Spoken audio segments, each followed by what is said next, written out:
Olá você, muito bom dia. Está no ar a primeira edição do Mister Mengão, o seu telejornal com as notícias do mais querido do planeta. Flamengo mostra molde para a máscara de Royal e se incomoda com o excesso de fraturas no elenco. Médico do Flamengo traz boletim dos lesionados e não descarta Arrascaeta na Copa do Mundo.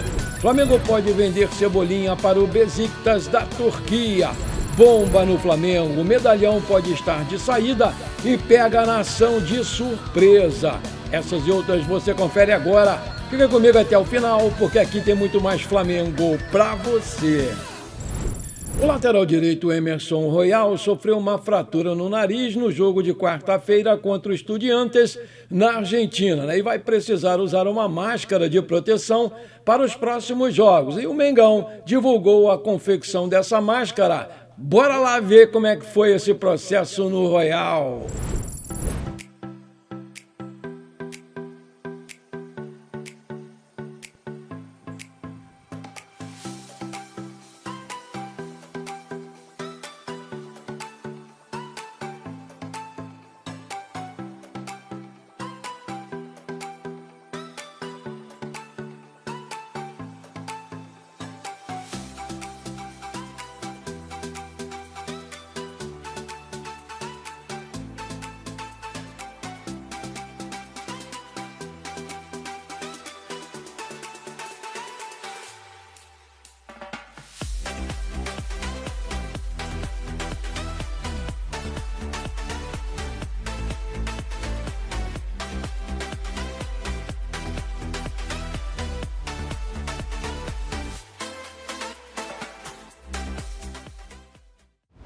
Um dos médicos do Flamengo, o Dr. Luiz Macedo, trouxe uma atualização completa dos jogadores lesionados atualmente. Coloca aí o que ele disse.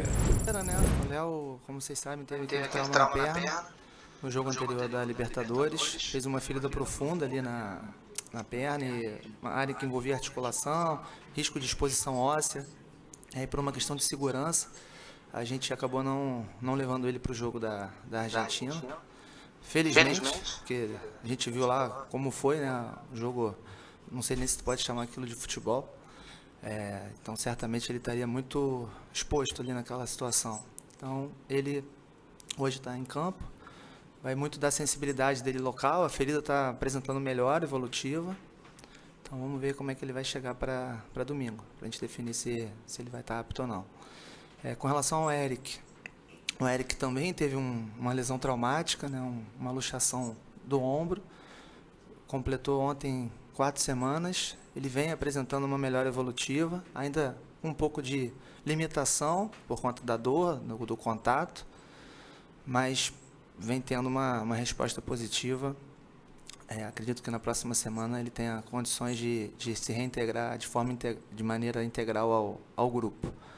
E o Paquetá fez aquela lesão no tendão, né, do bíceps femoral, uma lesão que felizmente não era nada relacionada ao joelho, né, intraarticular, que era a nossa preocupação, mas é uma lesão de tendão, uma lesão muscular, de fato, tem um período de recuperação maior, mas ele está evoluindo bem, está cumprindo todas as etapas que a gente estabeleceu para ele aqui no departamento, então ele ainda tem pouco tempo, né, domingo completam 2 semanas, então, com ele, a gente ainda tem algumas coisas a cumprirem. Bruno teve um trauma, né, naquele lance que vocês viram no jogo, mas felizmente foi tudo bem. Não teve nenhuma sequela maior. Já avaliamos ele. O Bruno, assim como outros, porque vocês ficam sabendo dos casos que que impossibilita os atletas de jogarem, né, com as fraturas. Então, por exemplo, a gente teve a luxação do Eric, teve a fratura do Cebola, teve agora a fratura do Arrasca, a fratura do Royal. Então, assim, eu estou falando aqui só de fratura. Tem um mês de lá para cá. Cebola foi costela. Então, se você for pegar em um mês 4 lesões, 4 fraturas, acho que para o futebol tá desproporcional, né? Então, acaba que a gente vê uma arbitragem que, principalmente na Libertadores, é muito conivente, né, e permissiva com os outros clubes, E isso é só o que vocês sabem, que acabam afastando os atletas dos treinos e jogos, sem contar as outras lesões, outras coisas que a gente vai manejando aqui de maneira conservadora, né? Mas tá assintoso o número de fraturas que a gente vem tendo no nosso elenco. Queria te perguntar sobre o Arrascaeta. A gente viu o boletim do Flamengo atualizando.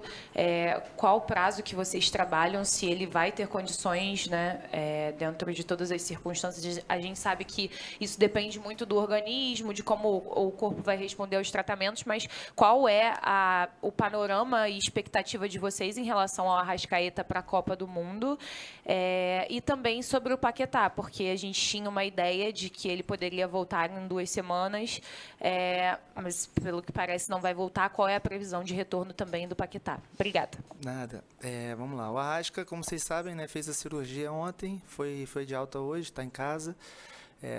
A gente sempre se baseia na literatura médica relacionada a esses prazos de retorno. Só que a gente sabe que eles são atletas de alto rendimento, são seres privilegiados.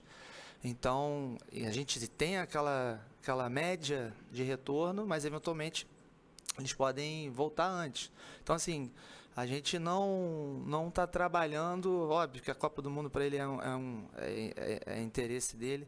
A gente quer que ele volte o mais rápido possível, dentro do que ele conseguir na reabilitação dele. Então, existem algumas etapas dentro dessa reabilitação que ele precisa cumprir, mas difícil, não tem como te garantir, vai durar tantas semanas, mas a gente vai trabalhar para que ele se prepare da melhor maneira, para que ele esteja disponível o mais cedo possível, né?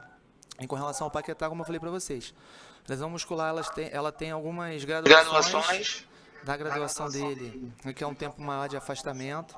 Passadas aí as 2 semanas, vai completar agora no domingo, a gente começa a incrementar as cargas que ele precisa. E aí, a partir disso, acaba que o futebol dá pra gente uma evolução muito dinâmica. Então, é dia a dia. Passadas as 2 semanas, que vai acontecer agora no domingo, vamos ver como é que ele vai reagir nessa próxima semana, para a gente conseguir entregá-lo ao grupo. Porque a gente tem um termo que a gente usa que é o RTP, né, que é a prontidão para o jogo. Mas antes ele precisa estar pronto para treinar. Então, nessa segunda etapa, a gente, de maneira sempre cautelosa, a gente integra ele ao grupo, e aí ele cumprindo essas fases, aí ele ficaria disponível para jogar, de fato. Mas ainda está num estágio mais precoce, né? Mas essa questão de treinamento na academia é antes Sim, exato. E ele vai para esse treinamento na academia, certo? Na academia ele já está fazendo os trabalhos de fortalecimento, e aí, como eu te falei, né, passadas essas 2 semanas, em que a gente foca principalmente na parte regenerativa, do músculo voltar, enfim, ele diminuir a dor, melhorar a amplitude, força. Aí agora, com o tempo, ele fazendo esse trabalho indoor, ele ia a campo para se juntar à equipe novamente.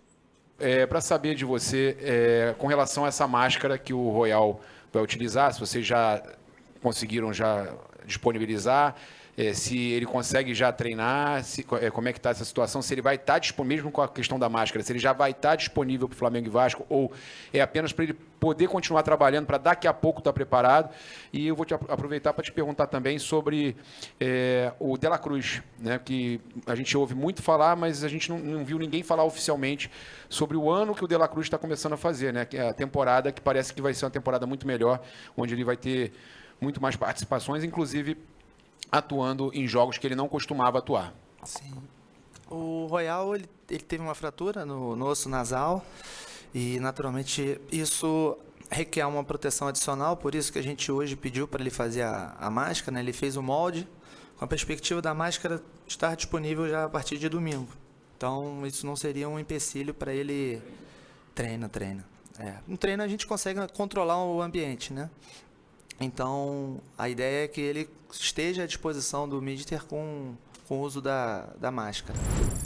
Revelado nas categorias de base do Flamengo, o Everton Araújo conquistou uma vaga entre os titulares com o técnico Leonardo Jardim. E vai ser difícil tirá-lo do time com a volta do Pulgar. E por isso, despertou o interesse de clubes do exterior e pode sair na próxima janela de transferências.